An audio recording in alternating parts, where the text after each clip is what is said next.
Welcome back, and thank you for joining A Shark's Perspective. So like many industries and verticals in areas of the workforce, there are a lack of women in the roles that make up marketing technology. And like the greater societal issue with diversity in women in leadership roles, MarTech is no different.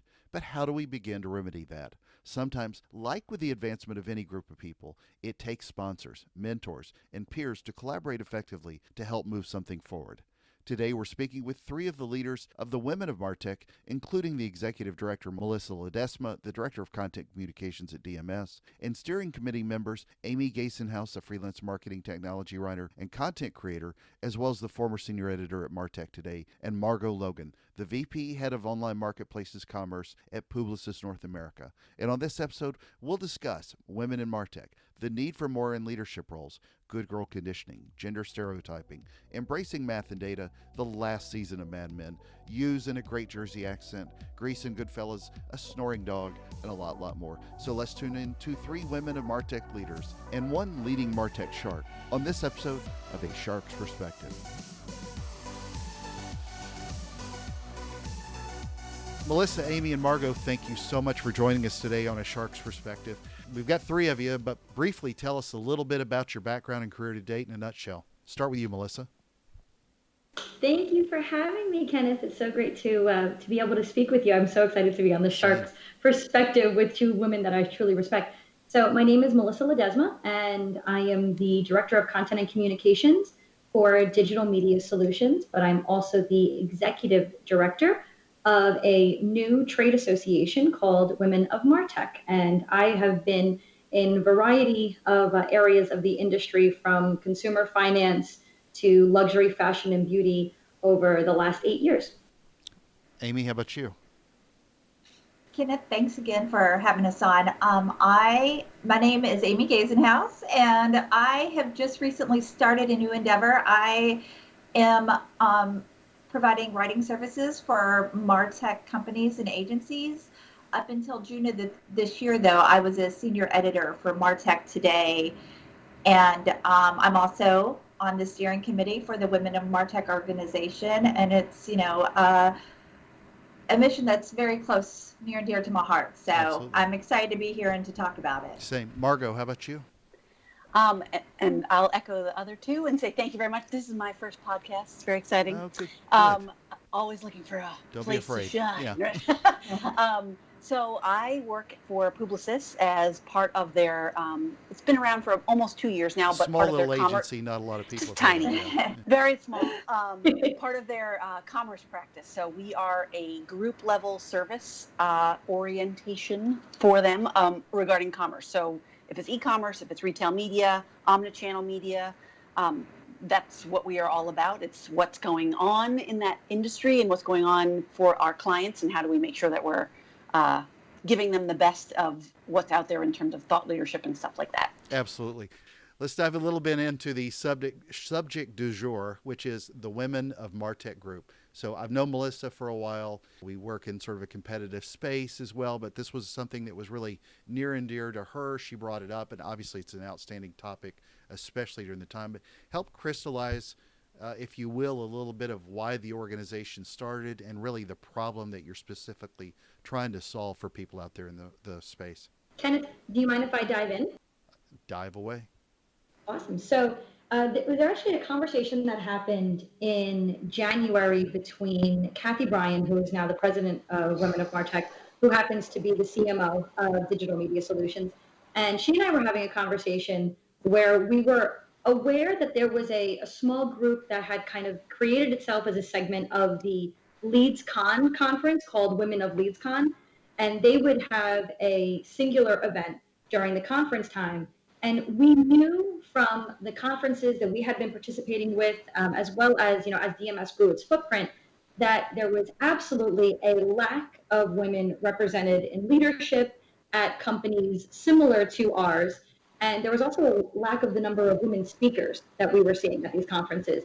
And we felt that although we were very interested in the ladies of LeadsCon, that just wasn't enough, that it wasn't about the performance marketing space, it wasn't about lead generation, it was about something bigger and bringing women professionals to an organization that would help them identify how they can get to the next level. And that's how the mission came about, as simple as it is, of promoting and amplifying women to achieve more visibility, more recognition for their contributions, their innovations, and all of the successes that they've had related to everything from the efficiencies of the processes that they've created to social responsibility initiatives that they've launched, and then just overall being awesome and owning that and being able to talk about that without feeling that someone should slap you on the wrist, because you're not really supposed to admit that you're great when you're a woman. And but who says that? So I'll tell you who says that. As I will tell you who says that. Here's the problem. And there's been a series of Harvard University business review studies that have also found this data to be true. There's this good girl conditioning that women start to experience, from the earliest years of our life, in our childhood, where the idea of being egotistical, the idea of being conceited, the idea of being boastful, that is not only shunned, but it is desperately discouraged, because no, to be a nice girl, to be a good girl, we don't speak about ourselves in that way. And what happens is that is reinforced in a very different way among girls and then women as they grow up than it is in the male population. So we have this thought in the back of our minds for most of our lives that talking about your successes as a woman, saying I, is awful. Why would you do that? Why would you be so boastful? Be humble, right? Have some humility. And unfortunately, there are unicorns, right? There are women who have stepped outside of that and they've realized, no, I am awesome. I do own this. I'm great at this. And I'm going to be proud of myself. But most women have not gotten to that point. And you're seeing that with the use of I versus we. You're seeing that in the way that women rank themselves on their performance reviews, which typically is lower, even when they do their own evaluation, than our male counterparts. So it's not something I think that is overtly purposeful, but it's something that's been part of our conditioning. And now it's created a scenario that we need to overcome. would you at least say a little bit, though, that, because you've never seen this from me, not that we've, had cookouts on the weekend and grilled together, but I mean, you've never seen that kind of conversation from me. I've never been the guy that would slap anybody on the wrist and not help promote. No. That's why I wanted to invite you guys on. But would you say to some degree, because I think this is an important part of the conversation, that a lot of that also comes from women to women, that what you put in the back of your mind, you're not here, I think, to say that males at any conference or in any space in the MarTech space are necessarily the only ones at fault. I mean, it's... No, you're absolutely right. It is not, women of MarTech is not anti-men. It is a problem that exists because of gender stereotyping and gender conditioning that has happened over time. And yes, there is an issue of competition versus collaboration, but it is not anti-men. It is just a problem among women that we have an opportunity to solve for. Can I cut in real quick? Absolutely. Also?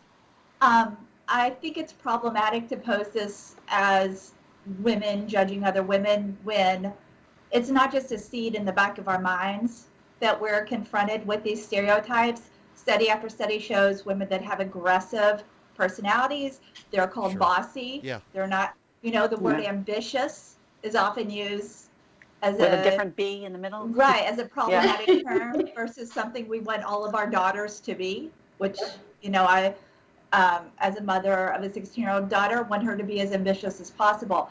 The problem is, though, is that the majority of leadership positions in MarTech are held by men. And if we are being judged by our leaders, these are men. So, looking at how women respond to other women is definitely worthy of conversation, but we need to address this from a leadership point of view. And if the leaders in our industry are unaware of the unconscious bias that happens, then nothing's going to change. Yeah, great point, Amy. Well, Margaux, and again, Margaux's on her very first podcast, and it happens to be with a male, so this is a great way to start. So, you each come from separate backgrounds. I mean, Melissa's in the performance marketing space. Margaux, you're in creative. Amy, you came from a publishing background. But Margaux, I think, really you've worked for the largest company, and I don't really want to get too much into the Publicis weeds, but you know how most large-scale creative agencies like the Big Five are. But how do you see this problem different at large agencies, especially creative agencies? Because I've worked with a lot. I worked with Publicis, with Dentsu Aegis. I worked with IPG. I mean, there's a fairly diverse population.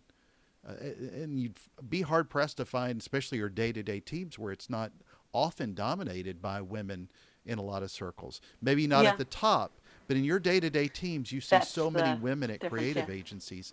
And I tend to, I don't know that I necessarily overly think about this, but I wonder in 5 to 10 to 15 years, will they naturally move to the top, or will there be, is some of this a progression that we're going to see, a positive progression that time will solve? Or is this just going to be a continued systemic problem, regardless of how diverse the population is at, that lower to middle level? I mean, this is my first agency world. So prior to this, I've always been client side. I was at Unilever for a really long time before that, where again, it was women all over except for at the top. And there would be a couple women at the top, but the tippy tops, the presidents of the countries or the president of Unilever, CEOs, those were always men. So you still saw a ceiling anyway. But just despite all the effort, right? Sure, it still is there, and it's and it could be just also because of choices that people made, and lots of women want to have families, and sometimes you can do both, sometimes you can't, etc. I went to Amazon, which again is super duper, very full of all kinds of different people, but again, the people at the top are men. So it is interesting now to be in an agency where a lot of EVPs are women. But again, the guys who are running the show and the CFO, the CEO, the presidents of every agency, most of them are men. So it's an interesting mix, because I do feel like there's a lot more freedom, I think, in terms of how people can make those decisions and how businesses can operate in an agency world. I don't see it as beholden as I did in an Amazon or a Unilever, where it really had to go up to like one funnel to make something happen. I don't think we can ignore the fact that there's a lot of conversations happening right now of like what COVID is doing to people and women who are working, and just in general, and mothers with having children in the house, and who it is falling to do a lot of the day-to-day, and how much you just kind of naturally take on. So I think that's where my interest in an organization like Women in MarTech is that it's like, oh, some of this is just my own inherent bias for my own self, and things that I need to do on my own day-to-day to overcome, and not just want to martyr myself all the time and take on everything. And I think that works from a personal standpoint as well as a professional. So, I think it's every industry, and that's what's interesting to me. And I think the other piece I was saying to Melissa yesterday that's interesting to me is that prior to Amazon, I wouldn't have necessarily thought of myself as a tech person. And now I'm like, well, no, of course, like I have an interest in it. There is a lot of deployment of technology in my day-to-day world of what I do in commerce. And even when I was at Unilever, it's still a tech-focused thing, because you still have to be on top of what's going on in this industry and know what's happening. If you are a world-class marketer, you have to know the latest and greatest ways to get to your target and the latest and greatest ways to get the message out. So that's what's interesting to me as well, that it's like, well, what is MarTech, and like, how do we make sure that people understand exactly what that does mean beyond, it's not just tech, it's not just marketing, there is a whole combination. So, and what Margaux was saying about the number of leadership positions being men versus women. When I was with MartechToday last year, we did a salary survey, and what we found was, so within the MarTech industry, nearly double the number of women had went more than 5 years without a promotion than men. So the data proves that men are getting hired and promoted at a faster rate into leadership positions. The problem is we need to define why that is. I have my own theories, and there are also studies to back that up as well. But women are less likely to go for a job if they see one criteria point they may not feel they have enough experience in, whereas that's not necessarily true when males apply for these leadership roles. I do think that one of the changes that may continue to affect this is not necessarily the emergence, because it's been around a while, but you're seeing a lot more of it. And I think you'll see, I've discussed this on many shows, a little more of the CGO role. So many of those folks, maybe where people are not doing the CMO role at a company, they're introducing or putting more clout behind a chief growth officer who's going to drive, be responsible for driving growth from a sales standpoint as much or more than a marketing standpoint. So as we see that confluence continue to emerge, that may you may see a continuation of males, because so many of those have worked in a sales role. Not that there aren't a huge number of women out there, but there are so many of those that get recognized. And I think that's another thing that, as we come out of COVID and see companies really need to address a sales and revenue loss, that may hurt that particular role, at least as far as CMOs goes. I don't know that there's no statistical facts around it. I've seen a lot of CGOs tend to be males that you see in a lot of different roles. Yeah, it'll be interesting to see how current economic conditions will impact the CMO role. Even before this year, there were some trends happening around major companies like McDonald's, JCPenney's, removing the CMO role to put in, I think, like in addition to growth officer, there were chief customer officers that were also responsible for the same thing the marketing role was. And whether that was just a matter of semantics and the acronym we want to give these C-suite positions, making sure women are in those positions is what we're hoping we can accomplish with this organization. I think that's a really interesting thing, just for a hot second on growth versus marketing versus customer, is I think the other piece is how companies are realizing there's so much more to it than marketing. So I'm remembering when I was in business school, I was a marketer, and everyone's like, the marketers, you guys are just full of the fun stuff. And we were like, yeah.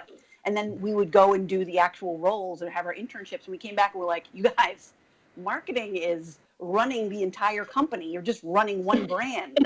It's all of it. You don't understand. So I think that trend of changing what that title means is exemplifying how people are going, oh, wait, you were actually running the whole show. Yeah, it's just, we need to give you one more chunk or a different way of cutting the whole business down. So anyway, it's interesting that you've seen that too. Well, Melissa, let me ask you, why are you tackling this from a MarTech perspective as opposed to a marketing? I mean, there's so many different groups. There's so many different groups, whether it's on the agency side, the brand side, the role of companies. Why is MarTech need to be the way that you address this problem to help women? That was something, because I was thinking of, there's so many different great speakers, great groups that are out there that are advocating more women in front and center roles. What is it that a MarTech group is going to do any differently, or what's the expectation that people should think of as how you address it there? Sure, that's a great question. And it's not so much about doing it differently as it is tailoring a conversation to a group of women who right now don't really have anyone speaking to them specifically. That's really what it is tuning out the noise and identifying. I can speak to myself very personally, and this is just an anecdote, but one of my personal hurdles has been in my transition from a very traditional public relations and communications type of role into a marketing role, has been my comfortability with discussing my love, or rather my newfound love, for math. Because for most of my life, math and being my girly, peppy self have not really aligned in one brand. And and the idea of me, I know that's shocking, but the idea of me embracing a formulaic approach to things and the power of math and data, and not being intimidated by that, but rather not being intimidated to accept that that is part of who I am and a big part of who I am professionally, that took me gaining a new level of confidence. And I feel that in the MarTech space, the way Women of MarTech defines it, it is marketing, It is technology, and it is the beautiful marriage of the two of them.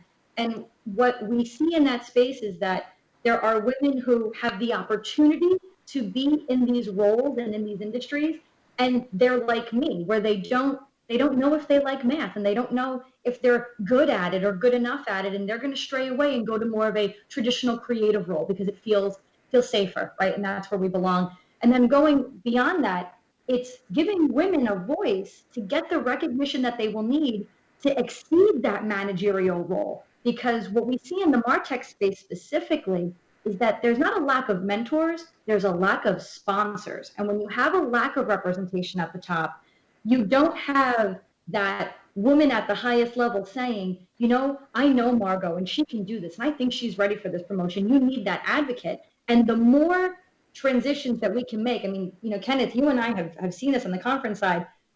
It is so easy to get a conference speaker to recommend another speaker when you're talking from one man to another, because they love recommending their friends for things.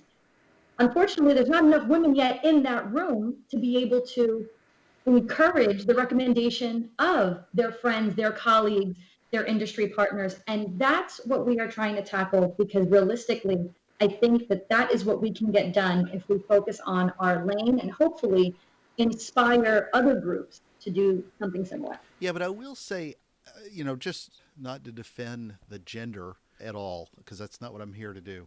Having been a speaker at a ton of conferences, having known a lot of the content directors at a lot of conferences, having been the content director this year at a conference where I helped pick the speakers, I did not notice until after, for a virtual conference we had during the COVID days, that out of 16 speakers, I noticed after the fact that 9 of them were women. Now, but you noticed. I didn't notice until after, though. Somebody pointed it out to me, and I was, proud of that. But it never came into my brain as far as thinking we needed to show more diversity. Now, I have had this conversation with a lot of different conference owners and directors who are actively seeking more women to be in conferences. I know. Amy, even, our friends at MarTech conference last year, and they had Charlene Lee, one of the brilliant speakers, speak to keynote MarTech East. I mean, you see no lack of requests by smart people like Scott and Third Door Media Team to pull really good female speakers. I've seen this at LeadsCon. I've had conversations with them with so many different conferences. I don't know that there's necessarily a roadblock as much as... Kenneth, I'm going to absolutely dive in as soon as you finish. Well, I haven't finished what the roadblock was. I don't know if it's necessary. I've seen a lot more men in these roles actively seek to get more women speaking at conferences, as opposed to men not wanting women. I want to make sure at least that sort of level set a little bit.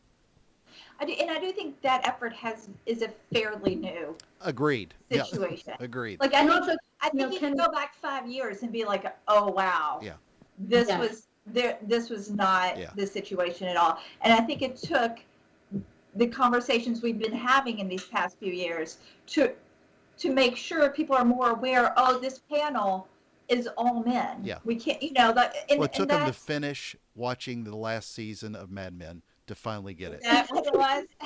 and Kenneth, I'm going to say it because I know that you also don't give yourself enough credit, but you are really part of the few and not the many. And the people that you surround yourself with who are progressive, are like-minded, and that's why you don't see those barriers. But unfortunately, there are so many women in this industry who, yes, you're right, let's say they are being tapped on the shoulder for a speaking role. They may be part of a company that does not want them to be positioned as a speaker. They might be part of a company that is not supportive of what that means. And that is also part of a problem. So it's not a singular problem, singular solution. This is definitely a variety of scenarios that has created a series of smaller roadblocks. So it's not like just climbing one mountain. It's every single rock that you nick on the way. But luckily, there are men like you in the industry. And the more of yous that we can have conversations with, that will also help us to further our mission. That Jersey accent with the U's came out. It came out. But I've been in that excited. same predicament and Margaux would appreciate this. Not that Unilever would have been this way, but I worked at a brand where they frowned on me speaking. That was one hurdle. I mean, of course, I never thought about what if I were a woman, what kind of hurdle, but that's an additional hurdle. I obviously jumped out and got back into a different world where I was speaking at conferences all over the world again. So that was a change I was able to make. But really, for each of you, do you think where we are today, does any of this surprise you that we are where we are? When you formed this group and found what you wanted to do, did you uncover that there was a surprise of lack of something or too much of something else? Does that make sense at all? Actually, Kenneth, I'll tell you what I was surprised about. I was surprised at how large we grew, how quickly, and the rate of growth that we experienced, because the goal that I had set for us for the year, we changed that when COVID changed the whole world. And we immediately exceeded those numbers in less than 4 months. And what surprised me most was that we were touching on something that clearly so many women in so many different companies at so many different levels wanted and didn't know that they needed until we presented the opportunity. Amy and Margaux, go ahead. Well, I have a question. Can you clarify when you say, are we surprised about where we are now? What do you mean by now? Like, I'm just curious what. So because I'm not sure I'm. Well, you mentioned that it was fairly new. I mean, we know when you look at the Mad Men era, for example, from there to now, we've made such a massive progression, especially with things with the Me Too movement, with civil rights, with everything. I mean, we're at a different place. I'm not sure what the bar is exactly, but we know that we are here. Whatever that here is in your brain with where we are with women in marketing technology. Did you think we would be here, or does that make sense? Yes. Do you think we're further ahead or further behind where you were when you pull this thing together? Obviously, we know that there is a market out there because, as Melissa just said, it grew and exploded quickly. But I'm interested is when you went through this process. I mean, if I started a group for shark diving marketers, I'd probably find an army of one. That's me. But for something more serious like this, did you find that your audience was, I'm going to have to edit this out. My dog is snoring while my wife is picking up my son.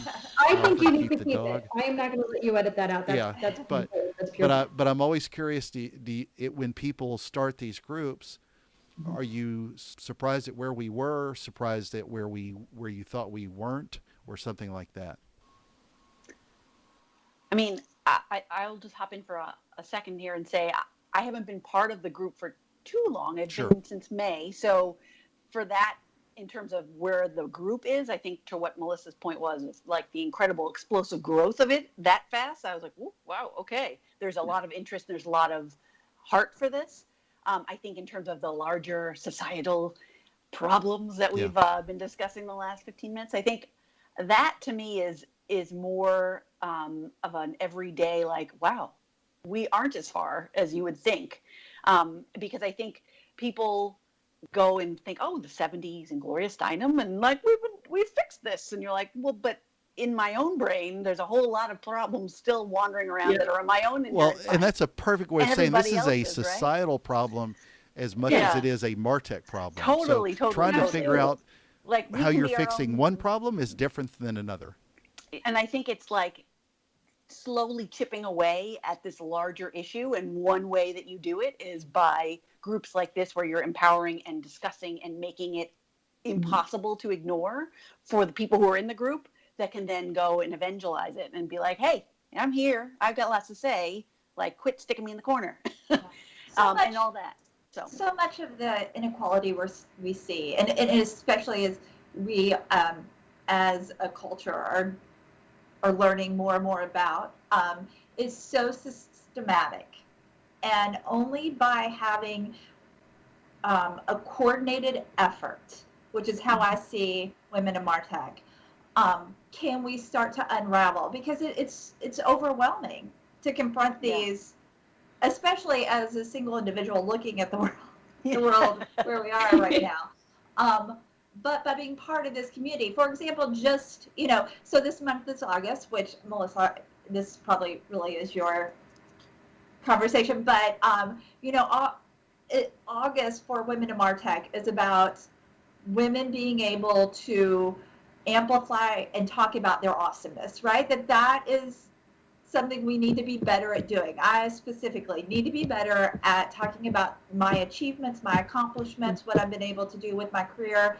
And so by having a group that says, hey, use this hashtag and get on social media and talk about these things. People want to know, especially now that I am trying to start this business where I want clients.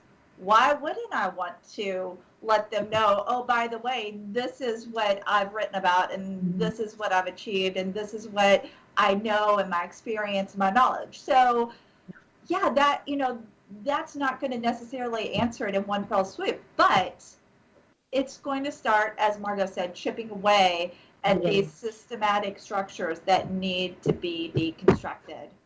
And there's so many. So many. Pick one. There's a lot of subconscious battles that women also fight. So yes, there are the external forces that are part of our personal lives, our professional lives, but there's a lot of internal battles that happen as well. And it's the, bossy versus a boss, or cocky versus conceited. And those seem really trivial, but that could be the difference between a woman who is able to rise in the ranks and achieve the promotions that she's deserving of, or someone who stays stagnant in their career, or someone who misses out on opportunities because they're not confident enough to ask for more and to volunteer for things that they don't feel like, oh, if I wasn't asked to do it, I shouldn't insert myself and ask to be involved. Those are little things that when they compound can create very drastic differences in someone's overall career growth and pattern. So like Amy was saying, we've created August into a very, very special month, and it's the combination of two holidays. One, the centennial of women's suffrage, which when you think about it, wow, just 100 years? Whew, okay. And then International Women's Day, which is coming up at the end of the month. And the combination of those two special days in this month, let's start small, let's chip away at that block. Let's hit the first domino in the series and get women to acknowledge, we know you're all not great at this. And Kenneth, this is the anecdote that I'll give you for this. When we first launched Women of MarTech, the main initiative that we were committed to was success stories, interviewing women in all roles at all levels and giving them an opportunity to have a spotlight feature article written about them as an editorial that would feature their successes.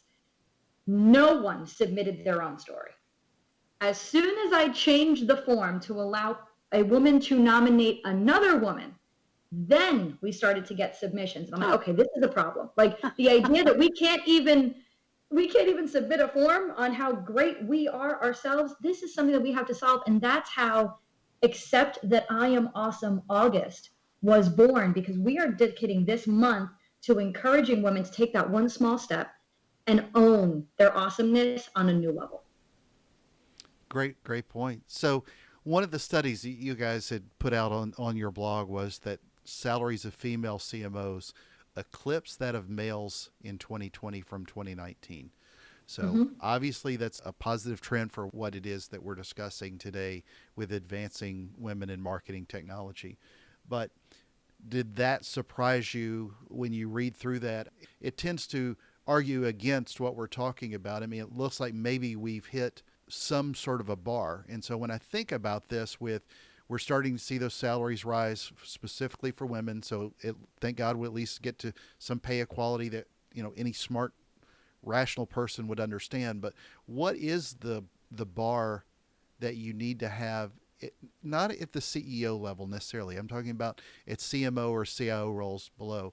If we know that the money is there, what's the bar that you're trying to set for women achieving those C-level roles? Is it strictly more of them? Is it continue to advance more of the conversation about salary and things like that? What is it that we need to do to enable to continue that momentum? So Kenneth, I think it's a combination of things because, and I'm happy that you brought that article up specifically because one of the reasons why we curated that content and promoted that article was because it does provide inspiration to women who feel that, wow, there's just no way up from here. I just can't. So we did include that as a motivational element. However, the sheer number of women in C-suite roles, it's just not where it needs to be. And that's one of the specific areas where Women of MarTech wants to focus on is not C-suite specifically, but we want to be a part of hopefully providing recommendations, tips, best practices, and just overall encouragement that will help women to improve their opportunity to have any level of advancement, because since the rate of promotion is better for men right now than it is for women, and women are kind of stuck in this area until that happens and the pool is more full with women in any type of senior level role from director to above. It's going to seem like, yeah, these CMOs their salaries eclipsed all 5 of them, or all 30 of the women who lead Fortune 500 companies, all 38 of them. Fantastic. Well done, ladies. Let's also not forget that it started in 2015. There was a study, I think it was maybe Ernst & Young, and then New York Times picked it up with their glass ceiling index study. And then they redid it in 2018, or revisited in 2018, and that Fortune 500 CEO roles, there were more men named James than there were women CEOs. Yeah. So, we're nowhere near equality, which is what I would like to see is just equality of not just with C-level roles, but across the board in leadership positions, and also in startups. And when you look at venture capital and the leaders and business leaders. But I want to stop you a second. Okay. And this is where I specifically didn't want to go. Okay. We got to stay within a marketing technology space. Okay. And this is the problem that we run into when trying to address this, that as much as we're trying to fix this one problem, it's easy to drift off into the bigger problem. Agree with everything you said. But how do we specifically advance more of this without having to strictly tackle a bigger that is much harder to tackle?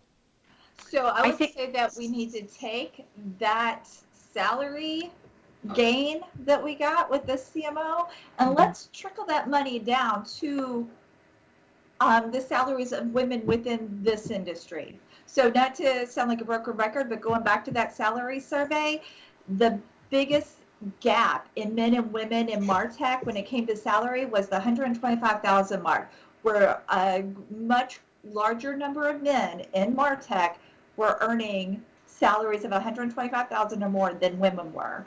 And most likely those are the manager and director and leadership roles. So yay, yes, more women CMOs, more money for women CMOs, so that they can also bring in more women in the leadership positions to earn just as much money as their male counterparts are earning. I think another point that would be important here is to make sure that there's the education as well of what people are worth.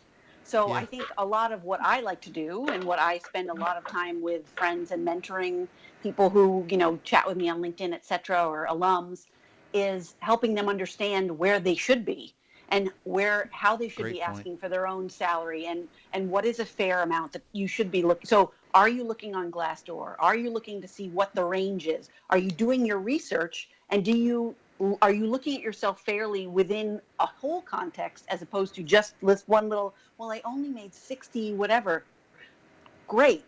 But you could be making 90 because that's what the market holds. So I think having that opportunity for people to educate themselves, as well as I think some of the, and I'm not educated enough to speak about the law that was passed, but in New York, they can't ask what you've made anymore. It's what is the band for this position? Yeah. It isn't what you made before, it's what does the market allow for? And I think that's the type of movement that needs to happen. But I think there's a level of self-responsibility here too, where you have to say, like, well, I know that I'm responsible for knowing what I could be asking for, no matter who I am, knowing my background, knowing my experience, and knowing my education. What am I worth? And making sure that people go, oh, exactly. Oh my God, I'm worth a lot more. Holy moly. That's a So- really great point, Margaux. Really great. And also negotiation skills and tactics. Oh my I God, don't yeah. think women come to the table properly prepared. And that's another mentoring Yep. sponsorship thing that needs to happen. And like, what's the worst? That's, I mean, even myself, the Right, last few times right. I've negotiated, I was like, oh, they said yes too fast. Go, like, Right. and so like, it's a learning experience, even for when you're starting to be around for a long time, that you're like, oh, whoops, so anyway, you're always learning, no matter what. So, Just out kind of of- curiosity, Kenneth, I'm sorry, have you always, as a male, negotiated your salary throughout your career? Have I always negotiated my salary? Yeah. Yeah. But I I mean, have not. I'm not a great example. I was, Sure. And yeah, I'm looking I at mean, I individuals swim with here. sharks. Right, yeah. I mean, fear has never been a problem. Ignorance is continuously a problem for me. But I don't know that I look at it because I was ever part. And again, if I felt more comfortable because I was part of some boys' network, I didn't consciously think of it that way. I've had many female bosses, and I've negotiated with them just the same. So I don't know that I necessarily am the best example for this, but. Look, I don't care who it is. Everybody needs to be a better negotiator. Yeah. It can be articulated better by men to men or women to women. I don't know that I necessarily think that most of it was ever geared towards one group, but I do understand why more needs to be geared to help enable more women to, I don't know what the right phrase is, but to be empowered to do better as a negotiator as well. Yeah, Absolutely. and also just to talk about money, right? That's it. Yeah. That just to get comfortable talking about money, and the reason I brought that up was because I was in a conversation where it occurred to me the men in the conversation, it was just a natural part of the interview process. Yeah. And this was I was in mid-30s, I guess, when I was having this conversation where it hit me, oh, this is just something I should be doing. Sure. Within my career is negotiating my salary and not just taking the first salary that was offered to me. My daughter just started, well, she had her first job. She turned 16 in January. She had her first job. She has since stopped working that job. But when I asked her what she was making per hour, she said, I don't know. And and we were in the car and we were driving. And I pulled the car over. I said, you need to look at me. This is an important conversation. You are not to ever accept a job without knowing how much you're making. Like, that's just part of the process. And I want you to get comfortable talking about money because I didn't want this, what had happened to me, I didn't want her to get to age 30. Right? Like, I wanted to have this conversation with her now and to know, like Margaux said, to know her worth. And that this is just, I don't think this is a regular conversation women have, especially I just turned 47, my generation, that we had with our mothers necessarily. Or if you did have this conversation about money and what you're worth, you were an outlier. This wasn't, something that regularly happened. And I think that there were probably men who did have conversations with their fathers about these things.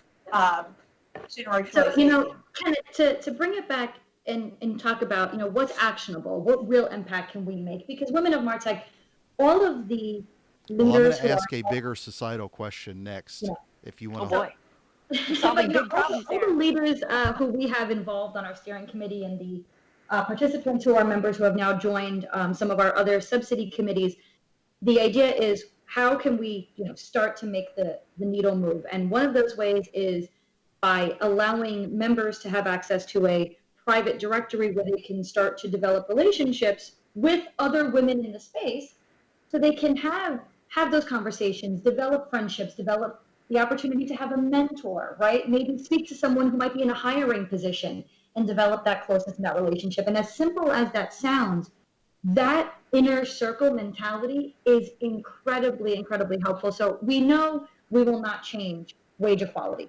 overnight. We know we will not overnight change the rate at which women are hired or promoted, because there is still a stigma within the MarTech industry that, when you think of STEM, right, and all of the elements of STEM, well, the myth is women aren't technical and women don't like this and women actually don't enjoy that. Well, okay, well, why don't you ask the person who's applying for the job first what she thinks?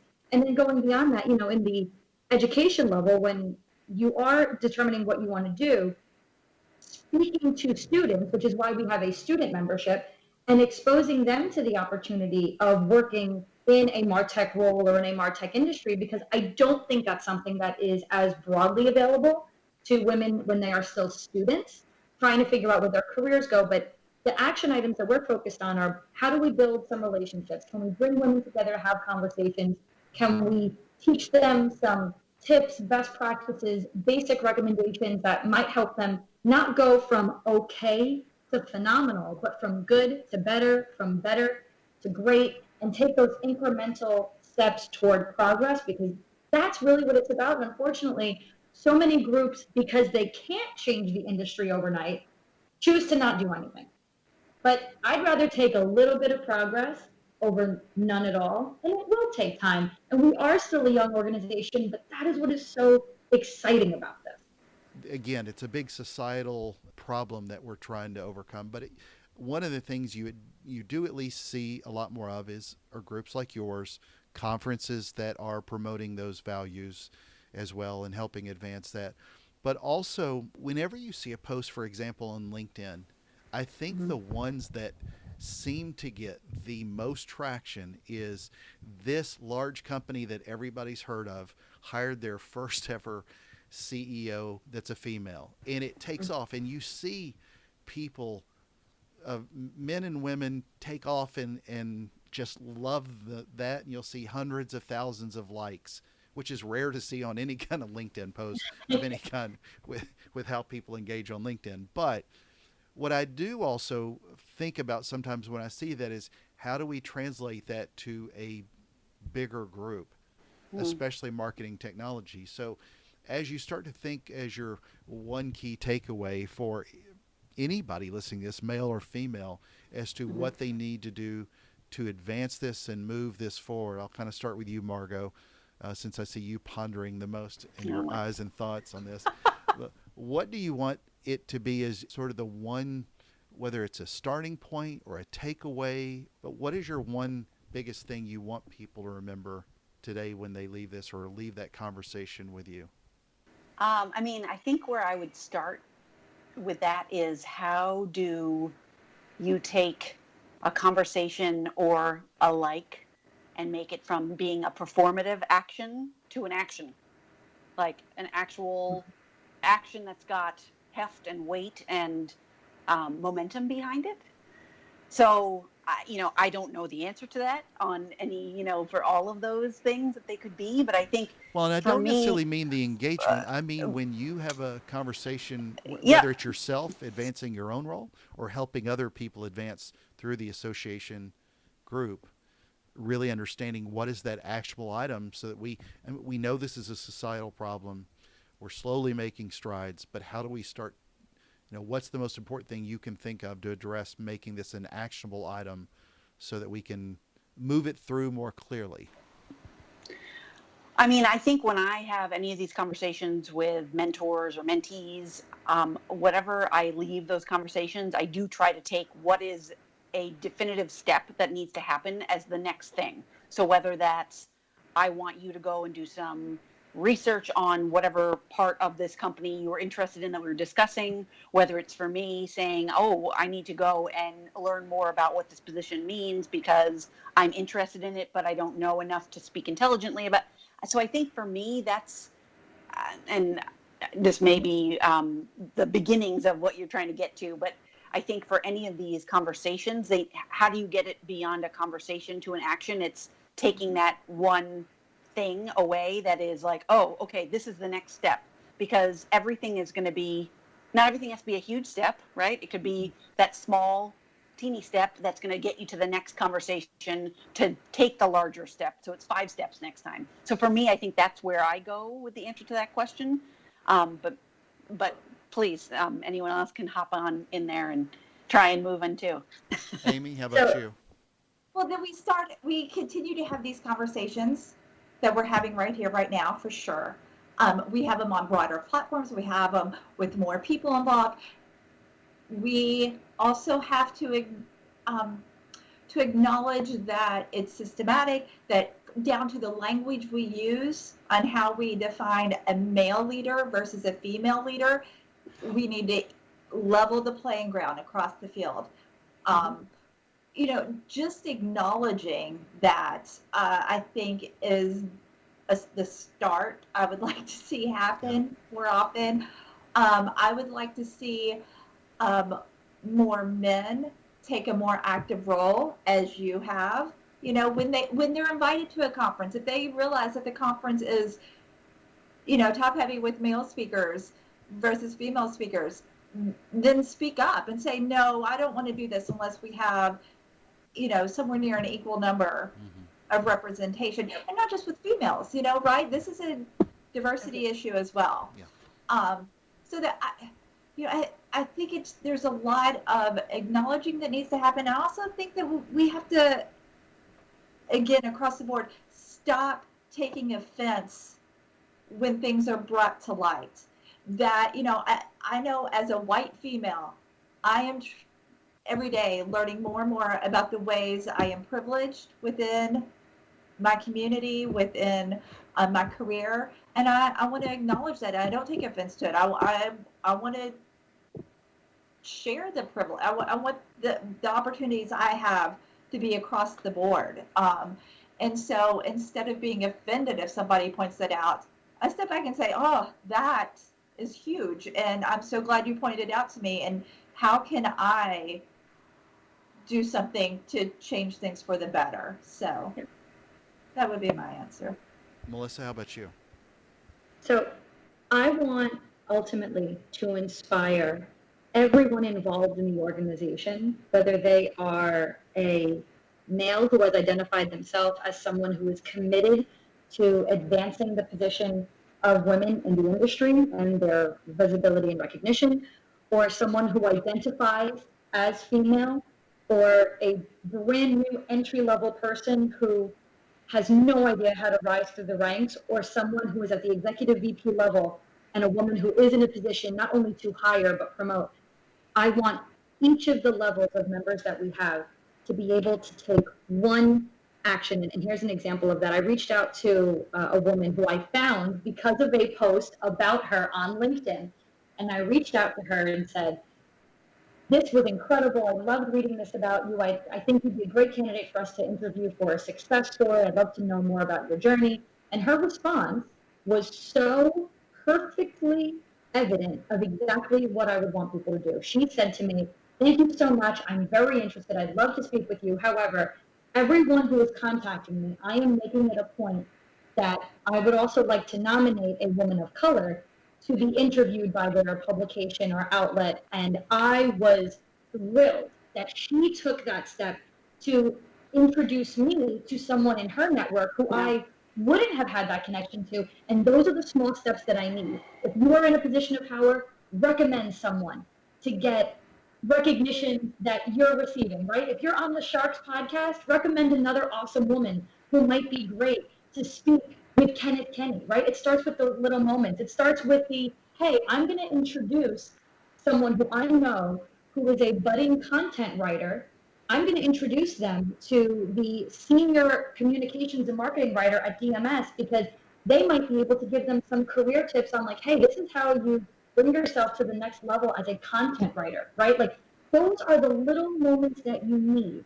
And the more of those moments that people acknowledge need to happen and that become part of their behaviors and a natural part of their professional traits, that is ultimately how we will see change occur. So if every member can learn how to alter one aspect of their approach, their internal dialogue, or even the level of confidence that they have when it is applied in an aspect of their business, those are going to be the ways that we take the position of women in the MarTech industry to the level it could be. Which is funny too, because I had to push you into being on this podcast. You did.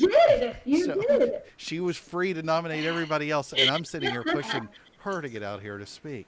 So I think, can I just add one little tiny chunk? Because now I'm like, oh, I understand the question better. I think you kind of hit it as well as Amy as well. Where I was, I think, trying to get to was kind of opening everyone's eyes and just the realization of whether it's your own bias or your own lack of understanding of what other people have had to fight through or are fighting through, and whether that's small fights or big fights. I think all of that, I think just in general, it comes back to education. So I think that helps you relate better so that, to Amy's point, it's less of a defensive thing and it's more of a, oh my gosh, of course, like I didn't realize. And that kind of, and I think that goes, that's a very large societal conversation to have too, is like, how do we get people to understand where somebody else is coming from, whether that be women in the industry, whether that be anything, and say, okay, now I get it, and how can I help? What can I do to make it better? How can I understand where you're coming from in a better way so that I understand your behavior or how my behavior hits whatever this is. Sure. Anyway.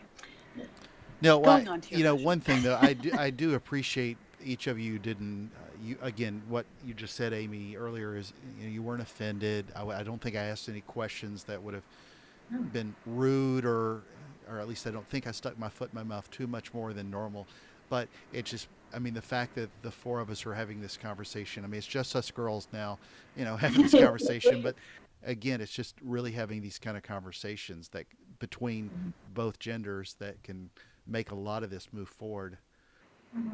So, well, anyway. That you're listening, listening Exactly. and you're open to it. So, yeah, absolutely. All right. I'd like for each of you to tell me what's your favorite movie of all time. Oh no! Oh my God! It changes like daily. You can address suffrage and women being my discriminated with pay, but if I ask you favorite movie, it's pain. My favorite movie of all time is Close Encounters of the Third Kind. Ooh, not bad. I love it. I love it. I love the whole Dreyfuss. story. Oh yeah. Yeah. Build anytime you can build a big volcano rock in your living room. It's great.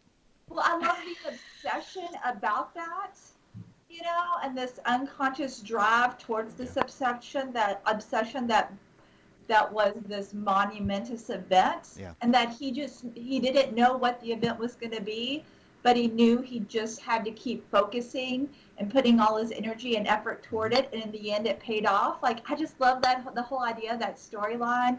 I love the idea of these lost people coming back into their families' lives, that's a whole different personal thing for me. But last year they re-released it in movie theaters. I don't know, it was like the anniversary, and I made our whole family go see it. And we were like the only ones in the theater, and it still moved me. All right, Margaux, how about you?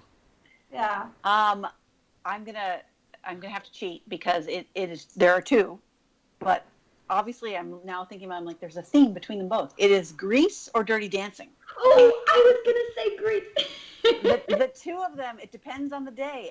There's both of them. If they're on the TV, I'm like a moth to a flame, where just like I cannot look away, because there's something about, I'm a giant nerd for musical theater anyway, and the last this show is dance going south in so quick. Dirty Dancing, where they dance up the aisle together, man, there's nothing that gives me more of a I don't know. Anyway, my favorite part of Dirty cast. Dancing is Jerry Orbach. Nobody puts baby in a corner. Exactly. It's all cultural Melissa, how about content you? there. Okay, so I almost said Grease because it's been such a big part of my family's history, and it was literally the first movie that my parents saw on their very first date, and we've always known that and what that. But I need to be honest. From the day I was 5 years old until right now, I would be remiss if I tried to lie, because my favorite movie really is Martin Scorsese classic. Give me all the stereotypes in the world. Goodfellas. I loved Goodfellas from the moment I was in kindergarten and had to answer the very embarrassing question on stage at graduation, where my parents hid in the background and said, "I love Goodfellas."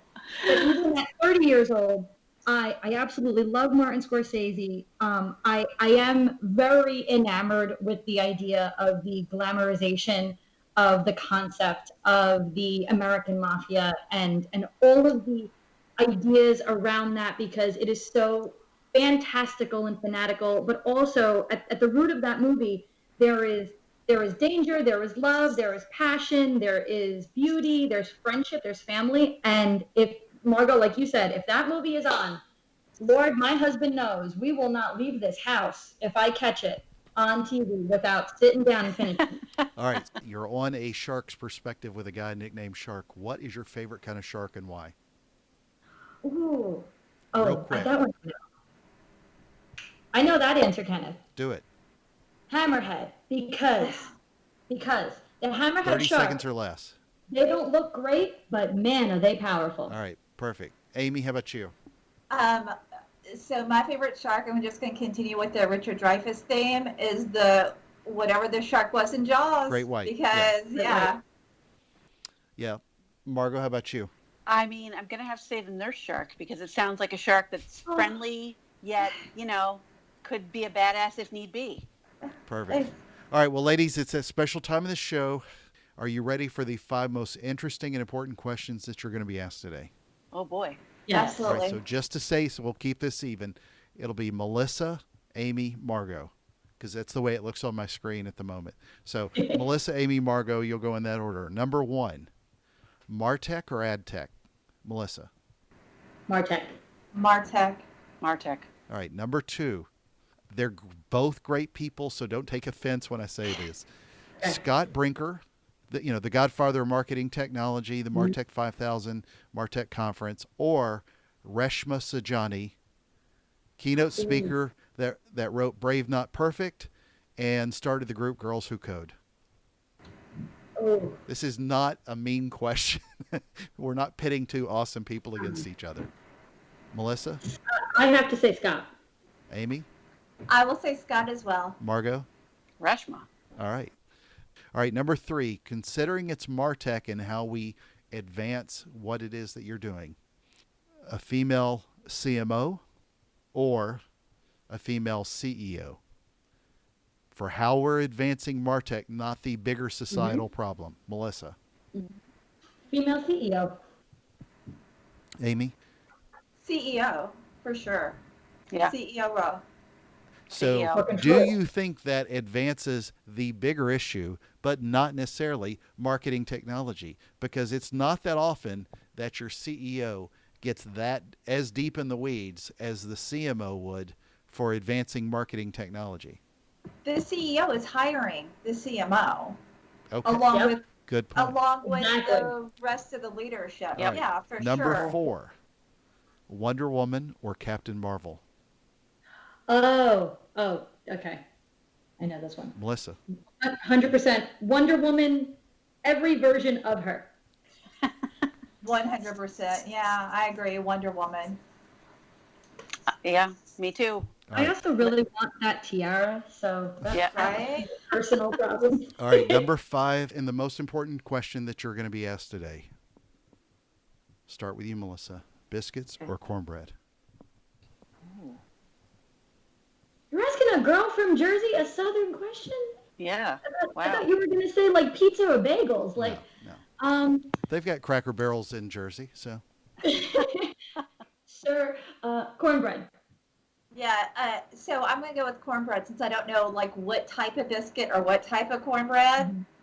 But sweet cornbread, yeah, for sure. A little Yeah. honey on it. I think in the north we can't put our money on biscuits. We got to go cornbread. Yeah. There's no hope for us up here. Come on. Well, you got Waffle House, so. No, not even Yes, Jersey. we We have don't. diners. We have diners. No Waffle House in Jersey. That's true. You don't go to a Waffle House if you could go to a Jersey diner? True. Yeah, I wouldn't go to a Waffle House if there was a diner anywhere in the country. I don't- But so I'll just ask you, Melissa, where do people find out more about the association and more? Where do they keep up with you guys and connect? Sure. So you can go to www.womenofmartech.com. You can also find us on LinkedIn at Women of MarTech, and also Facebook and Twitter at Women of MarTech. But membership is free for all of 2020. So with everything going on, it made sense that we give as many people the opportunity to take advantage of something that could help them progress. So you could still sign up for free membership in 2020. Anyone who submits an application, I am the one who will be vetting it, so they will likely receive an email from me. And as soon as they're involved, you start to receive our member newsletters and get invitations to the various membership meetings and the programs that we will be hosting for the duration of the year. I would just like to say thanks again. This has been a lot of fun. I really enjoyed it. So a lot of great questions for sure. Well, thank you.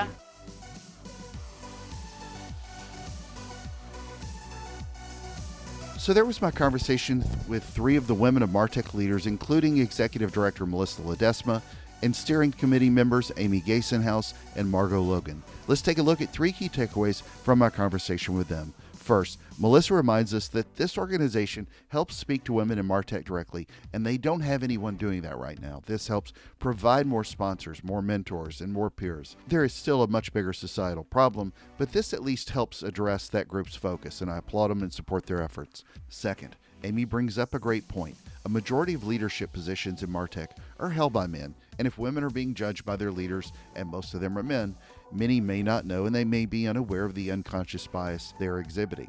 And they were offering me undue praise for not being that way. They said I'm part of the few and not the many. But I'm not giving myself any praise. Just because I don't see the barriers doesn't mean that they're not there.